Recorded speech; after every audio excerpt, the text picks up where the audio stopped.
আল্লাহ রাসূল সাল্লাল্লাহু আলাইহি ওয়াসাল্লাম বলেন, এই চারটি রাস্তার মধ্যে প্রথম রাস্তা হলো কুন আলিমান।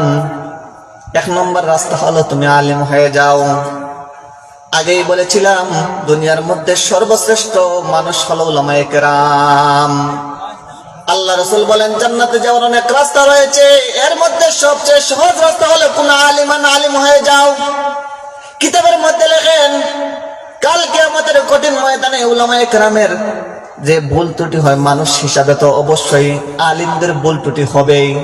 অবশ্যই আলিমরা গুনাহ থেকে খালি নাই, অবশ্যই উলামায়ে কেরাম গুনাহ করেন। যেহেতু মানুষ, জীবনের মধ্যে যার কোনো ভুল নাই, যার কোনো গুনাহ নাই, সে হলো ফেরেশতা। যার জিন্দেগির মধ্যে সব ভুল, সে হলো ইবলিস। যার ভুলও আছে, দোষও আছে, গুনাহ আছে, সে হলো মানুষ। আল্লাহ রাব্বুল আলামিন বলেন কাল কিয়ামতের কঠিন ময়দানে উলামায়ে কেরামদেরকে বলবেন, তোমাকে ইলম দান করেছে জাহান্নামে দেওয়ার জন্য না, অতএব তুমি জান্নাতে চলে যাও, তোমার সঙ্গে কোনো হিসাব নিকাশ না। কিতাবের মধ্যে লেখেন উলামায়ে কেরামের বিচার হাসরের ময়দানে পর্দার আড়ালের মধ্যে হবে। যারা আলিম নয় তাদের সম্মুখে আল্লাহ রাব্বুল আলামিন উলামায়ে কেরামকে বেইজ্জত করবেন না। এই জন্য আল্লাহ রাসূল সাল্লাল্লাহু আলাইহি ওয়াসাল্লাম বলেন, বান্দা ও দুনিয়ার উম্মতেরা, জান্নাতে যাওয়ার অনেক রাস্তা রয়েছে, এর মধ্যে সহজ রাস্তা যেটা, এক নম্বর সহজ রাস্তা যেটা, এক নম্বর হলো কুন আলিমান, তুমি আলিম হয়ে যাও। যদি আলিম হতে পারো তাহলে অতি সহজেই তুমি জান্নাতে যেতে পারবা। এখন যারা আলিম নয় তারা কি করবে? তারা কি জান্নাতে যেতে পারবে না?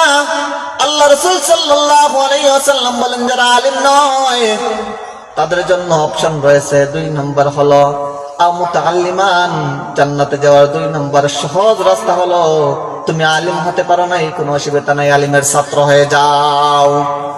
এখন কথা হলো আপনি তো আলিম না, আলিমের ছাত্র কিভাবে হবেন? বয়স তো পার হয়ে গেছে, আপনার ছেলে সন্তান আছে, আপনার না পরিবারের ফ্যামিলির মধ্যে যারা মাদ্রাসায় পড়নেওয়ালা আছে তাদেরকে মাদ্রাসায় পড়ান। মুতাআল্লিমান, জান্নাতে যাওয়ার 2 নম্বর সহজ রাস্তা হলো আপনি আলিমের ছাত্র হয়ে যান। যদি আলিমের ছাত্র হয়ে যাও তাহলে অতি সহজে জান্নাতে যেতে পারবা। হাদিসের মধ্যে লেখেন যারা তলবে ইলম, যারা ইলম অর্জন করার জন্য মাদ্রাসার মধ্যে যায়,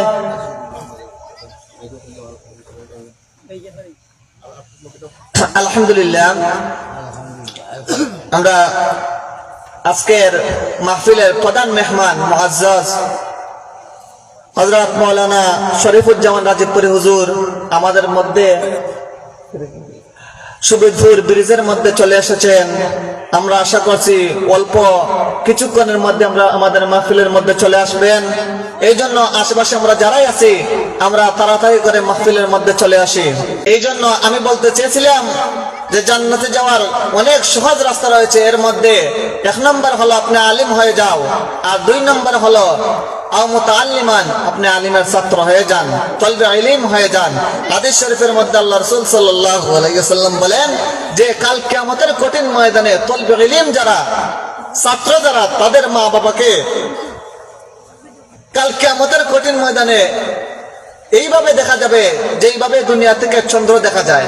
অর্থাৎ যারা তলবে ইলম, যারা ছাত্র মাদ্রাসায় পড়ে ইলম অর্জন করে, তাদের মা বাবার কপালের মধ্যে নূর চমকাবে, দূর থেকে তাদেরকে চেনা যাবে ওনারা ছাত্র ইলমওয়ালা, অর্থাৎ আলিম এবং ছাত্রের মা বাবা। আল্লাহ রাসূল সাল্লাল্লাহু আলাইহি ওয়াসাল্লাম বলেন আপনি আলিম নয়, আলিমের ছাত্র নয়, তাহলে আপনি কি জান্নাতে যেতে পারবেন না? আল্লাহ রাসূল সাল্লাল্লাহু আলাইহি ওয়াসাল্লাম বলেন অপশন রয়েছে, আপনি আলিম হতে পারেন নাই, আলিমের ছাত্র হতে পারেন নাই, এরপরে আপনি অতি সহজভাবে জান্নাতে যেতে পারবেন। 3 নম্বর হলো মুহিব্বান, আলিমদেরকে মহব্বত করেন, আলিমদেরকে মহব্বত করেন, ছাত্রদেরকে মহব্বত করেন, আলিমদেরকে ভালোবাসেন, এরকম মাদ্রাসাকে ভালোবাসেন, মহব্বত করেন, বিরোধিতা করবেন না। যদি আলিমদেরকে মহব্বত করেন, ছাত্রদেরকে মহব্বত করেন, আল্লাহ রাসূল সাল্লাল্লাহু আলাইহি ওয়াসাল্লামের হাদিস অনুযায়ী, আল্লাহ রাসূল সাল্লাল্লাহু আলাইহি ওয়াসাল্লামের হাদিস অনুযায়ী আপনি অতি সহজভাবে জান্নাতে যেতে পারবেন। এখন যদি কেউ বলেন আমি তো, আমার আশেপাশে তো আলিম নাই, ছাত্র নাই, আমি কিভাবে আলিমদেরকে মহব্বত করব, ছাত্রদেরকে মহব্বত করব? আল্লাহ রাসূল সাল্লাল্লাহু আলাইহি ওয়াসাল্লাম বলেন 4 নম্বরে সহজভাবে জান্নাতে যেতে হলে আও মুত্তাবিআন, তাদেরকে অনুসরণ করো।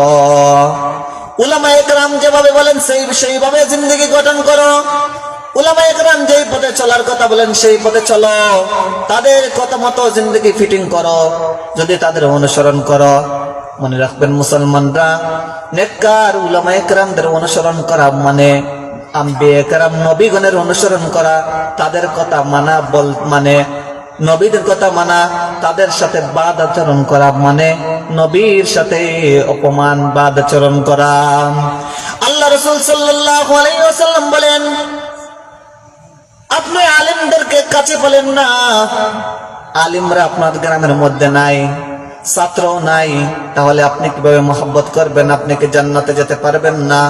আল্লাহ রাসূল সাল্লাল্লাহু আলাইহি ওয়াসাল্লাম বলেন 4 নম্বরে উলামায়ে কেরামের কথা অনুসরণ করেন।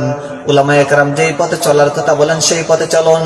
যদি তাদের অনুকরণ করে চলতে পারেন, আল্লাহ রাসূল সাল্লাল্লাহু আলাইহি ওয়াসাল্লাম বলেন 4 নম্বরে খুব সহজভাবে আপনি জান্নাতে যেতে পারবেন।